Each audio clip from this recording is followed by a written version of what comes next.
Overtake करायला गेले आणि जीवाला मुकले। बोरगावचे 2 तरुण ठार, 1 जण गंभीर जखमी। तासगाव तालुक्यातील बेलवडी मार्गावर भीषण अपघात। हजारवाडी तालुका पोलीस येथील HP गॅस फॅक्टरीजवळ आज दुपारी झालेल्या या अपघातात बोरगाव येथील 2 तरुणांचा जागीच मृत्यू झाला असून 1 जण गंभीर जखमी झाला आहे। मिळालेल्या माहितीनुसार 4 चाक्यांनी दूध वाहतूक करणाऱ्या टँकरची समोरासमोर धडक झाली। धडक एवढी भीषण होती की 4 चाकी वाहनाचा चक्का चूर झाला आहे। या अपघातात अधिक आनंदा शिंदे वयवर्षे 28 आणि ॲडव्होकेट ओंकार बंडूपंत हिमगिरे वयवर्षे 27 या दोघांचा जागीच मृत्यू झाला आहे। तर चालक आशुतोष विठ्ठल जाधव वयवर्षे 25 हा गंभीर जखमी झाला आहे। हे तिघेजण बोरगावहून भिलवडी स्टेशनकडे जात होते।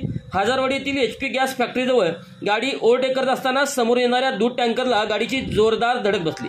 स्थानिक नागरिकांनी तात्काळ घटनास्थळी धाव घेत जखमी आशुतोषला तासगाव येथील खाजगी रुग्णालयात दाखल केलं।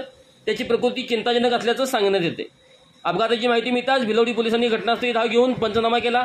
पुढील तपास सहाय्यक पोलीस निरीक्षक भगवान पालवे यांच्या मार्गदर्शनाखाली सुरू आहे।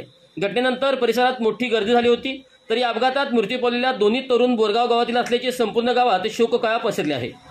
उपविभागीय पोलीस अधिकारी अशोक भवर यांनी अपघातस्थळी भेट देत तपासाची माहिती घेतली। तासगाव भिलवडी मार्गावर भीषण अपघात, बोरगावचे 2 तरुण जागीच ठार, 1 जण गंभीर जखमी।